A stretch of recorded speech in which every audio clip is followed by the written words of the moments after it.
Une autre question, Président, pour une certaine opinion, ce serait le chambardement attendu au niveau des institutions qui, en fait, serait à la base de votre mouvement. C'est parce que vous avez entendu qu'on va chambarder au niveau du gouvernement qu'il fallait alors créer ces mouvements pour essayer de mettre à mal le patriarche. Mais, César, bientôt c'est 2011. Quand on est dans une alliance, chacun donne ce qu'il peut. Nous sommes des alliés. Mais on constate que c'est comme si nous ne participons pas dans cette alliance. Et que nous sommes au moins amenuisés.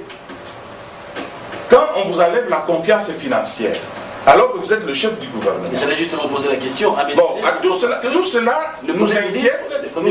Et du PALU. Oui, mais cela doit inquiéter le PALU.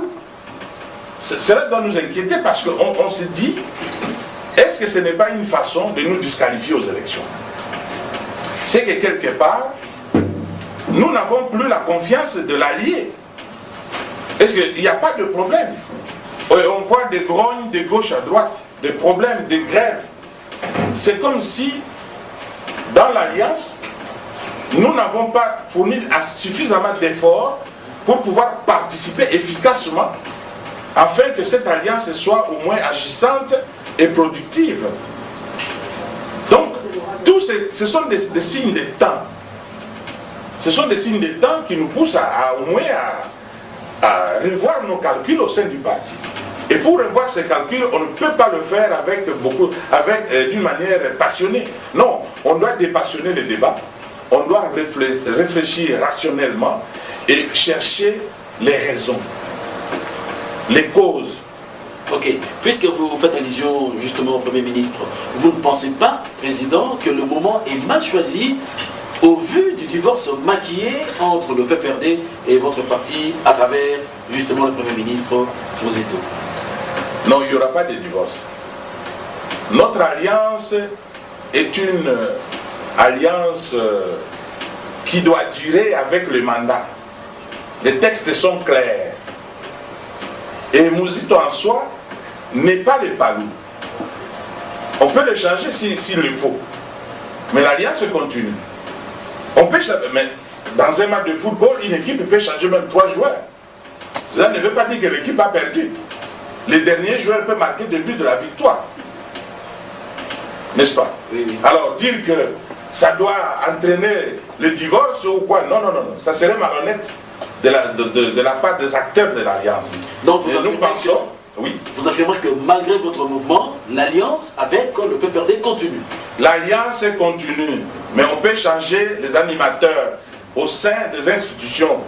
C'est-à-dire, nous, de notre côté, si nous nous sentons affaiblis ou nous sommes fatigués ou essoufflés, on peut remplacer l'acteur essoufflé par un acteur frais. Alors, Président, vous ne pensez pas que ce mouvement, au lieu de contribuer à redorer l'image du parti, c'est-à-dire le PALU, le ternit plutôt jusqu'à provoquer son éclatement? Vous ne craignez pas en fait l'éclatement de votre parti, le PALU? Non, ça serait une bêtise si jamais on arrivait à l'éclatement. Les camarades doivent savoir que le PALU est un et indivisible. Ce n'est pas pour rien qu'on a des martyrs. Nous sommes un parti qui a des martyrs. Des gens qui ont versé leur sang pour ce pays. Et nous ne pouvons pas nous éclater, sinon ça serait ne pas honorer ces hommes qui ont perdu leur vie pour que le pays puisse arriver aujourd'hui là où il est sur le plan de l'indépendance. Nous pensons que nos amis doivent comprendre que c'est comme dans chaque système, lorsqu'une pièce se détériore ou il y a un problème, on peut remplacer la pièce, mais cela ne veut pas dire qu'on a détruit les véhicules. C'est pour réparer. Nous sommes là pour réparer les déficits que nous constatons au sein de notre parti. Nous devons cesser de devenir un parti qu'on néglige ou un parti au sein duquel on pense qu'il y a de la médiocrité.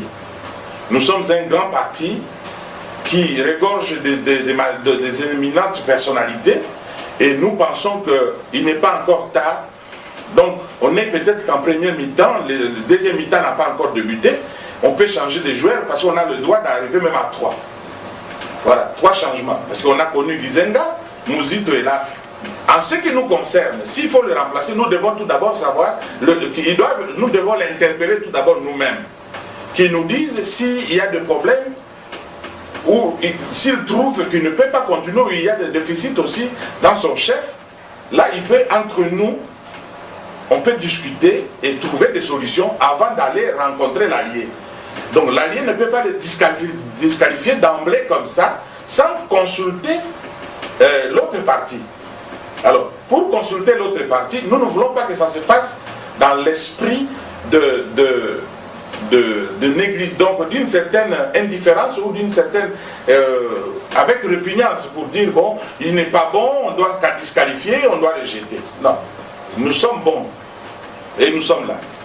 En fait, Président, toute la presse parle de votre mouvement, mais comment juger de la crédibilité de votre mouvement? En d'autres termes, qui font partie justement de ce mouvement? Contrairement à d'autres partis, notre parti est géré par la base. C'est la base qui décide.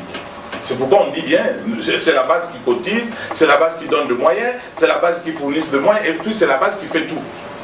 Et comme la base, j'ai toute la documentation nécessaire, les revendications de la base.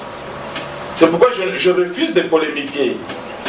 Si on peut revoir tous ces calculs, revoir ces problèmes, on peut le revoir au sein du parti. Mais si nous aujourd'hui, on tire la sonnette d'alarme, c'est parce qu'il y a des personnes qui font ce qu'on appelle de l'indifférence, qui est une façon au moins de sous-estimer ou de mépriser les choses. Alors que dans ce monde moderne, l'indifférence se constitue un certain racisme social. C'est comme si nous ne donnons même pas du respect envers notre base. C'est comme si nous ne respectons pas ceux-là qui font que nous puissions devenir des ministres ou des premiers ministres. Donc, la base réclame et a toujours réclamé.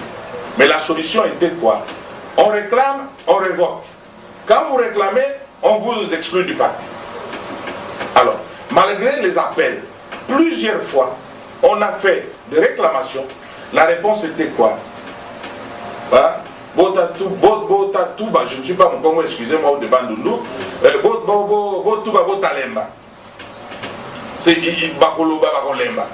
Ils vont parler. Alors maintenant, on parle sur la place publique. Et comme ça attire l'attention de tout le monde, maintenant, je crois que les calculs vont changer. Et nous allons peut-être nous rencontrer pour essayer de discuter, pour voir ceux qui doivent aller effectivement l'arrêter parce qu'ils sont fatigués, pour voir qui peut maintenant aller jouer, quel joueur faire entrer, et qui peut gérer maintenant le parti, qui peut devenir responsable dans tel ou tel domaine du parti. C'est ainsi que le comité exécutif national de crise se propose de convoquer dans toute urgence les congrès. Et c'est les congrès